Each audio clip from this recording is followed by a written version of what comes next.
नमस्ते। दिन भर की टॉप इंपॉर्टेंट डिफेंस अपडेट पर आपका स्वागत है। आज की टॉप हेडलाइंस की रशिया का Su-75 फाइटर जेट लगभग पूरी तरीके से बनकर के तैयार हो चुका है और उसको बनाने वाली कंपनी का कहना है कि अभी भारत में एक्सपोर्ट के लिए तैयार है। भारत की तरफ से तैयार किया गया सुपरसॉट फाइनली केन्या को एक्सपोर्ट किया जा चुका है। भारत के एक स्टार्टअप ने एक नए लॉटरिंग मॉनिशन को बना करके तैयार कर लिया है। भारत में होने वाले एरो इंडिया 2025 में 15 से भी ज्यादा देशों की अलग अलग कंपनियां पार्टिसिपेट करेंगी। हिंदुस्तान एरोनॉटिक्स लिमिटेड अपने एक नए और बहुत ही ताकतवर हथियार को जल्द ही लॉन्च करने की तैयारी में है। तो आइए आज की इस वीडियो में एक एक करके ये सारी इंपॉर्टेंट अपडेट डिटेल्स में आपको बताते हैं। यदि आपको हमारी ये न्यूज सीरीज पसंद आए तो इस वीडियो को लाइक और चैनल को सब्सक्राइब जरूर कीजिएगा। सबसे पहले रशिया से आ रही अपडेट की बात की जाए तो रशिया में तैयार किए जा रहे 5th जनरेशन फाइटर जिसे हम Su-75 के नाम से जानते हैं और इसका पूरा नाम है Su-75 चेकमेट। इसको बनाने वाली कंपनी यूनाइटेड एयरक्राफ्ट कॉर्पोरेशन का कहना है कि हमारा ये फाइटर जेट अपने फाइनल स्टेज पर पहुंच चुका है और कुछ ही महीनों में ये पूरी तरीके से तैयार हो जाएगा। साथ ही साथ हमारा ये फाइटर जेट न सिर्फ हम इस्तेमाल करेंगे बल्कि अंतर्राष्ट्रीय बाजार में एक्सपोर्ट के लिए पूरी तरीके से तैयार है। फिलहाल रशिया ने अपने 5th जनरेशन फाइटर जेट को इसीलिए तैयार किया है ताकि अमेरिकन मेड F-35 को काउंटर किया जा सके और लगभग इस फाइटर जेट की पावर भी F-35 के आसपास है। लेकिन इस फाइटर जेट में कुछ एडवांस फीचर जैसे कि AI टेक्नोलॉजी को इंटीग्रेट किया गया है ताकि आसानी से पायलट्स को असिस्ट किया जा सके। स्टेल्थ टेक्नोलॉजी होने के साथ साथ भारत के एंगल की बात की जाए तो भारत के साथ ऑलरेडी कई बार डिप्लोमेटिक एफर्ट डाला जा चुका है रशिया की तरफ से Su-75 को खरीदने के लिए। साथ ही साथ रशिया ने एक्सक्लूसिव ऑफर्स भारत के सामने रखे हैं लोकल प्रोडक्शन को लेकर के। इसमें कुछ % टेक्नोलॉजी भी भारत को शेयर किए जाने के प्रॉमिस किए गए हैं जिससे भारत काफी ज्यादा अट्रैक्ट हो सकता है this fighter jet. Because currently Bharat के जो बॉर्डर चैलेंजेस है वो बढ़ते चले जा रहे हैं। चाहे पाकिस्तान की बात हो, बांग्लादेश की बात हो, इवन चाइना तो सिर पर बैठा है और चाइना 6th जनरेशन पर पहुंच चुका है। हम अभी 4th और 4.5 जनरेशन फाइटर जेट के साथ आगे बढ़ रहे हैं। ऐसे में जरूरत है कि हमारे पास एक 5th जनरेशन फाइटर जेट जरूर होना चाहिए। अगर आप इस फाइटर जेट की जियोपॉलिटिक्स को ध्यान से समझेंगे तो पाएंगे कि आज अमेरिका के पास F-35 lightning 2nd fighter jet है और चाइना के पास FC-31 that is also 5th generation fighter jet. दुनिया के सामने ये बात तो आ चुकी है कि चाइना ने 6th जनरेशन फाइटर जेट को डेवलप कर लिया है, लेकिन स्ट्रॉन्ग एविडेंस नहीं है कि एग्जैक्टली वो 6th जनरेशन है या फिर किसी पुराने फाइटर जेट को अपग्रेड किया गया है। बिकॉज उसकी ज्यादा डिटेल्स अभी इंटरनेट पर अवेलेबल नहीं है।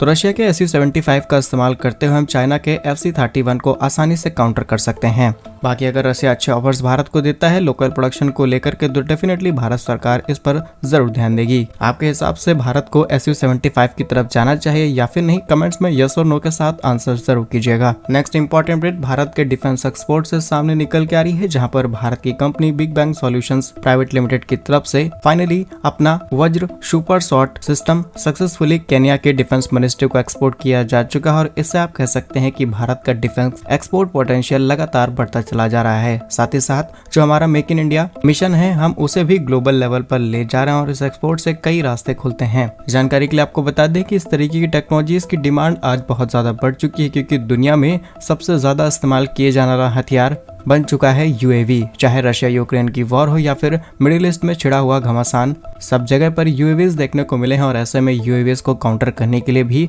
आपको एडवांस टेक्नोलॉजी चाहिए। इसीलिए भारत ने इस टेक्नोलॉजी को बनाने का काम किया। न सिर्फ हमने बनाया बल्कि फाइनली इसे एक्सपोर्ट किया जा चुका है। अगर इसके कुछ मेन फीचर्स की बात की जाए तो पहली चीज ये बहुत छोटी और हल्की टेक्नोलॉजी है जिसे कहीं पर आसानी से ले जाया जा सकता है और इसमें बहुत ही लिमिटेड टेक्नोलॉजीज का इस्तेमाल किया गया है ताकि इसे आसानी से रिपेयर किया जा सके और किसी भी ड्रोन या फिर UAV को काउंटर करने में फ्लेक्सिबिलिटी मिल सके। साथ ही साथ इसमें रेडियो सिग्नल्स का इस्तेमाल किया जाता है और ड्रोन्स को आसानी से पता लगा करके उन्हें निपटाया जा सकता है और आने वाले खतरे से आसानी से बचना ऐसी टेक्नोलॉजीज काफी ज्यादा आसान कर देती हैं। नेक्स्ट इंपॉर्टेंट अपडेट की बात की जाए तो भारत के एरोस्पेस इंडस्ट्री में काम कर रही new space research and technologies की तरफ से एक नए लॉटरिंग मॉनिशन का प्रदर्शन किया गया है जो कि भारत के पास मौजूद जितनी भी टेक्नोलॉजीज हैं उसकी तुलना में बहुत ही ज्यादा एडवांस बताया जा रहा है। रिपोर्ट्स के मुताबिक जिस नए मॉनिशन को बना करके तैयार किया गया है इसमें आपको क्रॉप्ड डेल्टा विंग कॉन्फ़िगरेशन देखने को मिलेगा जो कि इसकी टेक्नोलॉजी को और ज्यादा एडवांस बनाता है। अब इस लॉटरिंग मॉनिशन के इस्तेमाल की बात की जाए तो ये आसानी से ऐसे मिशन में इस्तेमाल किया जा सकता है जो कि लंबी दूरी के ऑपरेशन हो। स्पेशली ये ड्रोन 300 से 500 किलोमीटर की ऊंचाई पर आसानी से उड़ सकता है,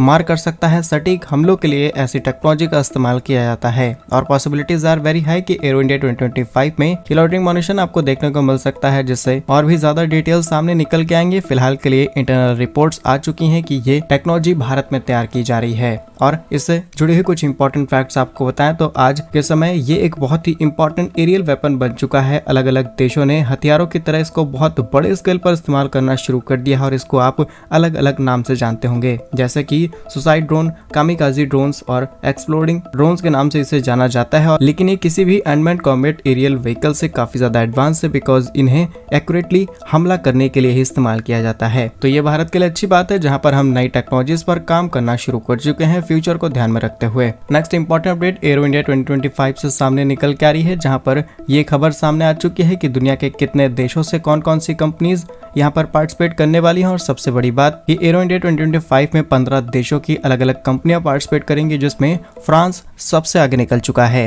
रिपोर्ट्स के मुताबिक फ्रांस की 35 कंपनियां यहाँ पर आएंगी, जिसमें डसॉल्ट एविएशन, साफ्रान, थेल्स जैसे इंपॉर्टेंट कंपनियों के साथ साथ कई एडवांस कंपनीज देखने को मिलेंगी, जिनके आधुनिक से आधुनिक हथियारों के प्रोटोटाइप आपको एरो इंडिया में देखने को मिलेंगे। साथ ही साथ अमेरिका भी पीछे नहीं रहेगा, बल्कि अमेरिका अपनी तमाम दिग्गज कंपनी जैसे कि लॉकहीड मार्टिन, बोइंग, जेई जैसी कंपनियों सहित 27 कंपनियां लेकर के आने वाला है। और इस नंबर के हिसाब से अमेरिका दूसरे स्थान पर पहुंच जाता है। सिर्फ इतना ही नहीं, बल्कि यूरोप से भी जर्मनी, इटली, रूस, यूके, इजराइल जैसे देश भी 22 से भी ज्यादा कंपनियों के साथ अपने डिफेंस प्रोटोटाइप लेकर के भारत आएंगे। और टोटल बताया जा रहा है कि करीब करीब 240 के आसपास अलग अलग हथियार आपको यहाँ पर देखने को मिलेंगे। और जो अभी तक रेस चल रही थी फ्रांस और अमेरिका के बीच, जहाँ पर चाहे डिफेंस डील हो या फिर कोई भी नई टेक्नोलॉजी, दोनों देशों ने अपने आप से उनको डेवलप करने की कोशिश की है। उसका आउटपुट हमें यहाँ देखने को मिल रहा है कि लगभग 35 कंपनियां भारत आ रही हैं फ्रांस की, और काफी हद तक कई इंपॉर्टेंट डील्स भी साइन की जा सकती हैं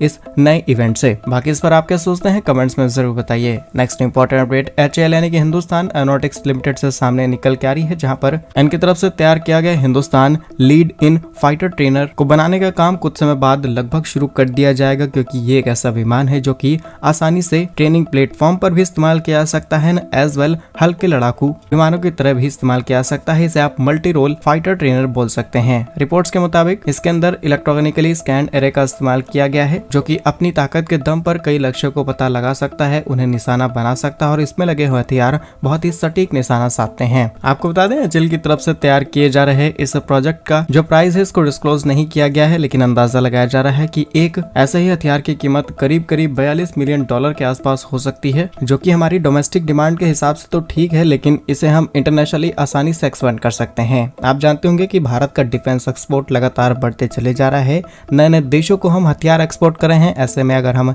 नई टेक्नोलॉजीज डेवलप करते हैं, नए फाइटर जेट्स, नए एयरक्राफ्ट, नए ट्रेनिंग क्राफ्ट, तो ग्लोबल मार्केट में हम फ्लेक्सिबिलिटी के साथ अपने डिफेंस एक्सपोर्ट बढ़ा पाएंगे। क्या कुछ कहना है आपका इन सभी खबरों पर हमें कमेंट्स में जरूर बताइए। भारत के ऐसे ही वीडियोस पाने के लिए वीडियो को लाइक, चैनल को सब्सक्राइब जरूर कीजिए। वंदे मातरम, भारत माता की जय।